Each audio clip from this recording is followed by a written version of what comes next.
তার অনেক টাকা পয়সা থাকবে কিন্তু সে আমাকে কোনো মূল্য দিবে না, যেমন তেমন ব্যবহার করবে, আমি কষ্ট হবে, এমনটাও আমি চাই না।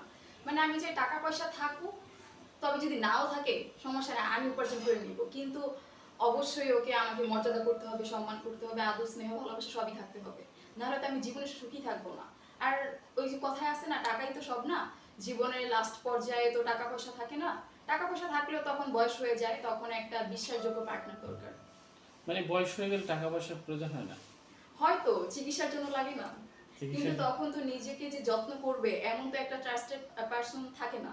তো দেখা যায় যদি আর জীবন সঙ্গী আমি টাকাওয়ালা দেখে যদি ওইরকম বিশ্বাসঘাতক, আমাকে অসম্মান করে তাকে বেছে নেই, তখন তো সে আমাকে ছেড়ে চলে যাবে, বলে তোমার তো বয়স হয়ে গেছে, এখন আমি তোমাকে কেন দেখবো।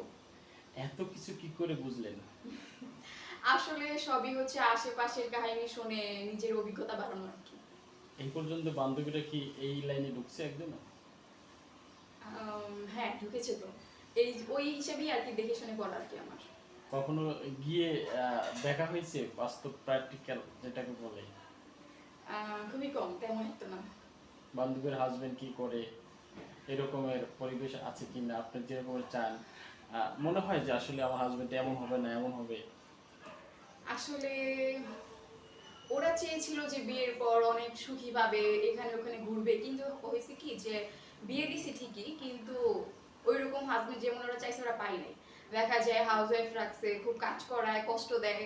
তো এইসব দেখে আবার মানে এক ইচ্ছা করে যে বিয়ে করি, আবার মনে করি যে না থাক বিয়ে করি না, এত কষ্ট আমি করতে পারবো না, মা বাবার কাছে আছি, কষ্ট হলেও মা বাবাই তো যে কষ্ট বুঝবে। কিন্তু বিয়ে করলে হবে কি, শ্বশুর শাশুড়ি যদি দেখতে না পারি, দেখতে মানে শ্বশুর শাশুড়ি তো আমি আর আমাকে নিজের মেয়ের মতন করে ভাববে না।